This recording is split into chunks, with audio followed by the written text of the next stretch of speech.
the Aspen woman, the Aspen women. Hi, the Aspen women. I love Aspen. Woo, I love Aspen.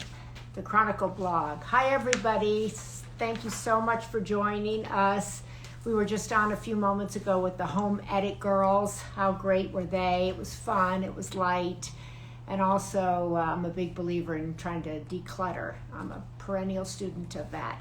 But I'm really excited now also to be talking to a friend of mine, someone I've admired for decades, Jane Fonda. Jane Fonda. She has a new book out. It's called What Can I Do?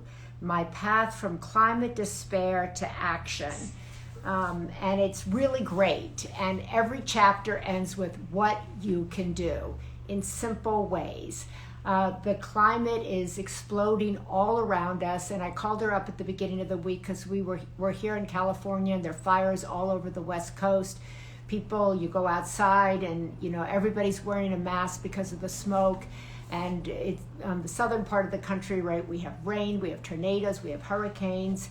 Mother Nature is coming apart at the seams, and she has written this really timely book about her own discouragement, her own despair, and kind of channeling that and picking herself up and getting active, getting in the game. And so I thought she'd be a great person for us to talk to. She's never done an Instagram Live, so she's going to come. Oh, there she is. She's going to come on here and join. Hopefully this will work. I told her it's super easy, so hopefully it's super easy. Waiting for Jane Fonda. Happy to wait for Jane Fonda anytime.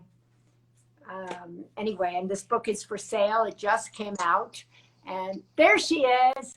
Hi, Jane. It worked. Okay. Hi, Maria. Dear Maria, are you okay? I absolutely can hear you. Now yeah. That I see you. Perfect. Great. Well, I was just introducing you. Thank you so much for joining us. And Thank you for inviting me. Well, shouting out about your incredible new book, which just came out. And I was just talking about how great it is and how every chapter really helps us when we think, there's nothing I can do. You say in every chapter what each of us can do. And I wanted to start with the introduction, Jane, because you talk about feeling such despair about where we are in the world and how you were able to turn that around. What advice do you have for people who feel that same despair? Well, my experience and the experience of a lot of the young climate strikers, who question whether there's even a future for them. So many that I met have given up their dream of a certain career in order to focus on climate activism, because they don't know if they're going to have a future. And you know this very well. When you're famous, you have a platform, and you, at least, people like you and me, we feel an obligation to use it responsibly. And I had done all the individual things like getting rid of single-use plastics, and I drive an electric car, and I have cut way back on meat and so forth. But I knew that it wasn't enough. That's a good place to start. That's the on-ramp. But it's, and then you begin. And it was September that I read a book by Naomi Klein that, wrote a lot about Greta Thunberg and a lot about the science. And Greta said, you got to leave your comfort zone. We have to behave like our house is on fire, which it is. Now it really is, literally, in California. Right. Our house is on fire, and when your house is on fire, it's not business as usual. You can't, when it's an unusual time, business as usual just doesn't work. You got to get out of your comfort zone. So I called Annie Leonard at Greenpeace. I said, I'm going to move to DC and stir up a ruckus. And we came up with this idea of having a teach-in every Thursday night and then a rally on Friday, followed by civil disobedience, where people risked getting arrested. And we weren't sure in the beginning if it would gain any traction. And it could have been just this old movie star in her dotage decides to do this and it falls flat. But it worked. It worked because we discovered we were tapping in to something very real in America. The Yale, I don't know if you're familiar with the Yale Project on Climate Communications, they have found that there are 23 million people in America who care about the climate crisis, and they've never done anything because nobody's ever asked them. You know, I'm calling them now the great unasked. Well, we're going to ask them. But what's amazing to me, Jane, in the beginning of the book, you talk about this feeling of despair, and then you talk about reading this book and how you felt it in your body. You said you were actually like trembling as you read Naomi Klein's book. And then you just get this idea to get up and move to Washington.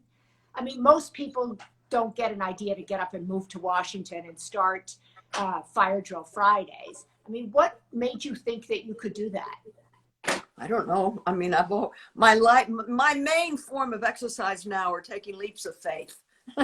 Yeah, so I took a leap of faith. My leaps of faith, sometimes they fall flat. Sometimes they work. This one worked. And I decided, you know, after 2 months, my depression lifted because activism does that. When you begin to put yourself on the line and really do all you can to stop something that you know is bad, you're no longer depressed. It's the best antidote for depression. We realized, you know, isn't that, it's true. And people started coming from all over the country, mostly women, mostly older women, because we do get braver as we get older. And they just started coming, and people wanted to do them back in their hometowns. And that's when I decided to write the book that could kind of help grow the movement nationally. And then COVID came along. So now we do it. I never thought at 82 I'd become an expert on Zoom, but I live on Zoom now.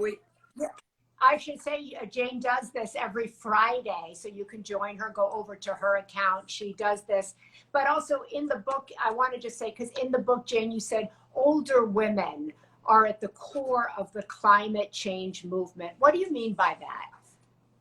Well, I mean that the ones that show up at the barricades, the majority of them are women. And there's a lot of reasons for that. One is that we do tend to get braver as we get older because our estrogen drops in relation to our testosterone. So we get, you know, guys, it's the opposite. Their testosterone drop as their estrogen rises. So they get kind of like real cuddly and they want to stay home and they'll do the laundry if you want them to. And they become very good fathers or grandfathers. We, on the other hand, say, honey, could you babysit the kids? I'm going to go join a march right now. We tend to be braver. And also women are less vulnerable to the disease of individualism. We understand that we're interdependent. We understand the importance of community, of the collective, that they're trying hard to make that a bad word, but it's an essential word. So the coming together for something important is baked into our bones. I write about it in the book. It goes all the way back to the hunter-gatherer days. And I think that's why. And most of these women who came, not that there weren't men, there were a few good men, but when they came, most of them had never done this before. They'd never engaged in civil disobedience and risked getting arrested. And they liked it. It transformed them. They felt very different. Yeah, I love that the book, you know, really kind of can be a Bible or it can be a path forward if you want to organize in your own community, if you're looking for ways, if you feel depressed, if you feel despair, and so many people do. Jane really lays out, you know, what can I do to reduce plastic? What can I do to change my diet? What can I do about water? And how did you pick the areas that you wanted people to focus on? Well, Annie Leonard, who's the director of Greenpeace, wrote the What Can I Do's, because we wrote this book very, very fast.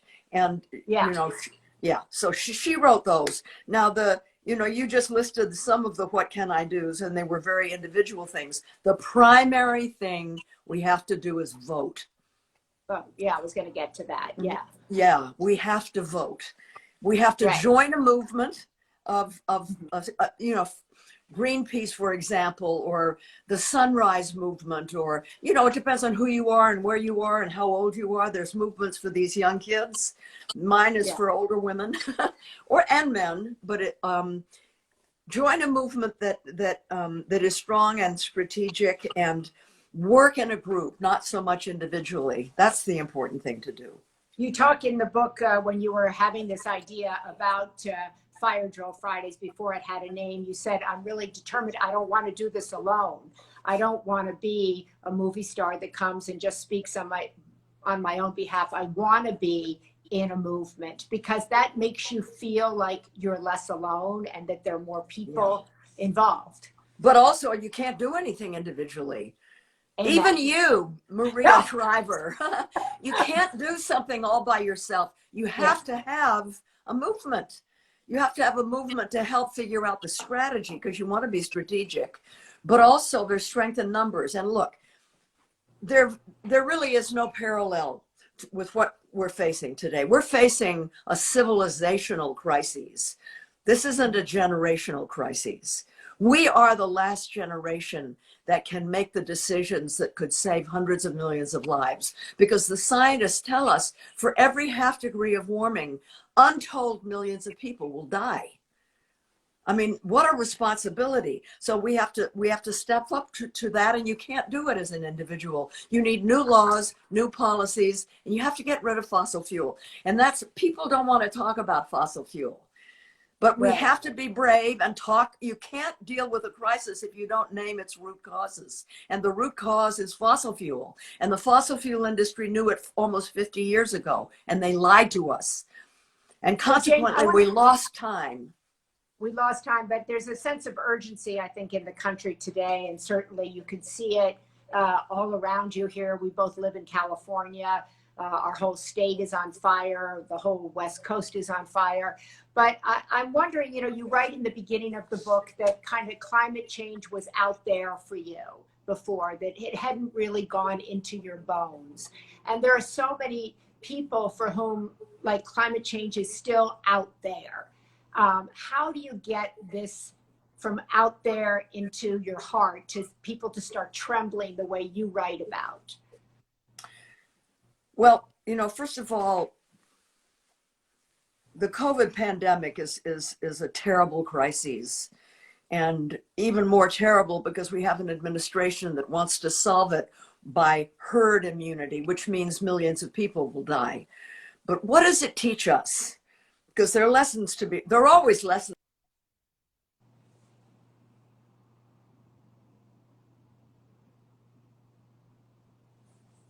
I think Jane just kind of froze for a second, but I think she'll pop up. Oh, come back in, Jane. She's, I think, I love that there's so many people from around the world joining us today. Jane is frozen, so maybe Jane can go back out and come back in. Maybe that would. Oh, there you go. Am I back? There? You're back. Here. Oh, I think I'm here. I don't know. So yeah, you were just talking about what COVID can teach us. Yes. So one of the most important lessons of the COVID pandemic is the importance of listening to science, listening to the experts, right? Okay. Yeah. Well, that holds true for the climate crisis. We have to listen to the science. And the scientists are very clear, 97% of them, I mean, it's virtually unanimous. They say we have less than 10 years to cut our fossil fuel emissions in half and then phase out to zero by mid-century. Now that's a hugely difficult thing to do because right now we depend on fossil fuels. So everything has to change. It's really hard, but we have to do it. So and the scientists tell us. How do people wrap their head around that though? When you say everything has to change, people are like, oh my God, everything has to change. Well, we have to listen to the science. We have to cut fossil fuels in half. Then talk about just the way to do it is to read about it and talk about it and become aware of it. You know, don't waste your time with people who don't believe it. We don't have time for that. As I said earlier, there are 23 million people in this country who know there's a climate crisis, but nobody's asked them to get involved. So that's what we have to do. And the only other time we came anywhere close to what we're facing now is during the Great Depression in the 1930s. And it was Franklin Delano Roosevelt who, I mean, your family probably liked FDR. Mine certainly did. I only saw my father cry twice. And the first time was when FDR died. And so obviously, I really thought everybody who's listening is way too young to even know what I'm talking about. But it was the Great Depression. And there were millions and millions of people who were starving and scared and desperate, begging him to create jobs. And he said to them, I agree with you. Now go out and make me do it. That's the key thing. They're not going to, no matter who wins in November, they're not going to do what's right. We have to make them do it. We can't sit back like we did with Obama. After this incredible campaign that built a movement, it turned into a movie. Oh, look what he's doing. Isn't that interesting? Well, I wonder what's going to happen next. No. The election is over. We roll up our sleeves and we hold their feet to the fire and make them do what's right. I love that. Make them do it. As I said, you have a lot of, you talk about the importance of voting for people who believe in science at the national level, at the local level, at the state level. And you talk about individual action. You also talk about the importance of really talking, as you say, about these issues at dinner tables. Everywhere. With people. Yeah. Everywhere, right? And I just saw a piece the other day that said because of all the restaurants doing takeout, we've increased our plastic consumption. I want to talk a little bit about kind of what do we do about this plastic phenomenon that seems to be everywhere and seems to be just even increased due to COVID. Yeah, plastic is a terrible thing. Plastic comes from fossil fuels. Mm-hmm. Exxon a few months ago announced our future is plastic. It's the fossil fuel industry that we have to deal with. If you're worried about plastic, they're turning, that's a product of fossil fuels. And it's not the plastic itself, that's bad enough, but there's toxins that come out of it at every single point along the way. It's so dangerous. So is fracking, by the way. So is methane. We have to get rid of the fossil fuels and we'll solve the problem. Yeah, as I said, I've said it before, but what I really love about what Jane has done, and the proceeds from the book, as I should say, are going to Greenpeace, who's out kind of on the front lines of this every single day, is that it tells you, because some people find this really complex and complicated, and I know I have at certain times in my life, but she really does kind of explain it down at the very end of each chapter, what you can do. And from individual to collective to teaching, you can join her. I saw you on Instagram the other day, Jane, asking book clubs to invite you to talk about this book. How is that going? What is the conversation you're having in these book clubs? Well, it's just started. We've gotten about 150. They send us little messages, little film about, here's why you should come to my book club. And so they'll probably start in about 10 days. We're doing it primarily in battleground states. Uh-huh. Yeah. So but California is a very important state because California, along with Texas, produces a lot of oil. Yeah. Right. So we have a governor. We had a governor with Jerry Brown. Now we have a governor with Gavin Newsom, who on so many things is very liberal and great. He's still issuing permits to drill and frack. Still doing it. While he's saying everybody has to realize that we're facing a climate crisis. And yet what he's doing is fanning the flames of the crisis. So you're from California. Tell everybody to put pressure on Newsom. We want him to be a climate hero. How are you putting pressure on Newsom? How are you reaching out to him? Well, I have an op-ed about it in the in Newsweek right now. I write him letters. Other people write him letters. We make phone calls. We attack on all fronts, and we're going to keep it up until he stops doing this. Jane, where do you get the energy to continue being so active in issues of the day? I've known you for many decades, and you've always been really on the forefront of so many different issues. And here you are at 82, in social justice, getting arrested, moving to California, coming alive, getting rid of your depression, your despair, writing letters, writing op-eds. Where does that come from? I don't know. I'm healthy. I sleep a lot. And if I think things are important to do, I find the way to do them. and I just try to keep healthy so I'll have the energy to do it. You know, health matters, right? It's very hard to do things if you're sick.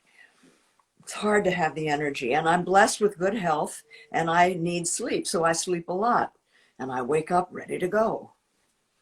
And how is this being involved in this issue of climate change? How is it brought out something in you, perhaps that other activism didn't?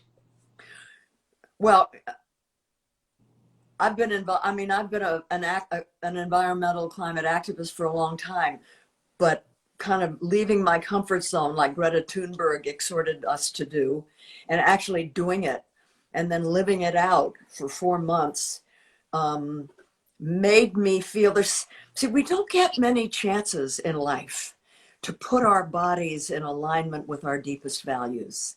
We just don't get the chance. You know, it's like a documentary moment. You know, we all go to see these documentaries of people like John Lewis and people who were very brave under really dangerous circumstances. And I think we all ask ourselves, would I have had the guts? Would I have done it? This is our documentary moment. As I said, we are the last generation that can either save or let disappear human civilization. And so that's it right there. It's not like it's an issue among many issues. This is the overriding existential issue of not of our time, but of history, of human history. So what we're doing when we're fighting for the climate is we are saving human civilization and a future for our children and grandchildren. And you just had a grandchild, so you should be a real climate activist. I saw that was one of the things when you said you were moving to Washington. I read in the book, and you had just had a grandchild, and you thought, "Oh, I don't want to miss my grandchild, but I'm going to go anyway, and I'll be able to explain." So, for people who want it, they can obviously buy the book. It just came out. Let me put it up here again. What can I do? ? My path from climate despair to action. Jane Fonda. Proceeds go to Greenpeace. How do they join? I know they can't go to do civil disobedience in Washington like you were doing, but how can they join you in this fight? You've piqued their interest here. The book is a path for them. How can they join you? firedrillfriday.com/ is it what? Facebook. Huh? They can do it on Facebook. Or Facebook? Yeah. firedrillfriday.com/ how can I help? Friday, Fire Drill Friday Fridays.com/ Facebook, or we have a website, Fire Drill Friday, and then you just go to what can I do? Tomorrow is Friday, and tomorrow my guests are Ben Cohn and Jerry Greenfield of Ben and Jerry's, and we're going to talk about, so maybe the people that are watching you can join us tomorrow at it's 11 o'clock Pacific time. Okay, great. 2 o'clock Eastern time. Join us, and you'll hear about Fire Drill Fridays, and you'll hear what Ben and Jerry have to say about it. So you can buy the book. You can go onto the Facebook page. You can follow Jane on Instagram. You can listen to the interviews. You can join Fire Drill Fridays. But most important, you can begin, as she says in the book, doing something. So if you feel despair, angst, out of sorts, and I haven't spoken to a person lately who doesn't say they feel this way. Right. As she said, the best way to lift that up is activism. And she pares it down to small and big. So as I read through here, there's really no excuse. I don't compost, but I read through here and I'm like, I better get my act together on that, because you're like, there's no excuse not to be composting. That's a good idea. Yeah. That's a good idea, but it's very basic. So I want to thank you so much, Jane Thank you, Maria, for coming, for writing this great book, for being the activist you are. As I said in the beginning, I've admired you, and you know that. I admire you deeply, and I'm so proud to call you my friend and someone I look up to. And with my mother gone, I always look for women who can show me the future, show me where I can go as a woman. And I'm so proud of you, for writing Thank this you, my book. love. Thank you. God bless you. And I hope everybody, I'll let you go now. I care about you a lot. Thanks. Bye-bye. Ditto. Jane Fonda, the book, What Can I Do? My Path from Climate Despair to Action. We'll be putting this in our Sunday paper. this Sunday. If you don't subscribe to the Sunday paper, which are news and views above the noise, I hope you'll join it. You can just sign up at mariashriver.com, the Sunday paper. We'll put this up in the Sunday paper. And as she said, you can buy the book. You can join her on her Instagram, on Facebook, in her movement. Really, it's a global movement. As she said, it's not her movement. It's a movement of people coming together, concerned about our climate, and want to be here for our children and our grandchildren. And that is really the responsibility of each and every one of us. So reading this book was inspiring to me. She says in the end, we are stronger together than we are alone. Here is your call to action. Join us. So if you're feeling alone, depressed, full of despair, out of sorts, and as I said, I don't know anybody who isn't, activism, getting out there, trying to get organized and be an organizer is your best cure to those feelings. So Jane Fonda, thank you very much. And thank you to all of you for joining us. I love that global Mother Earth. Mother Earth is pleading with us all to come and take care of her. Thank you so much. See ya.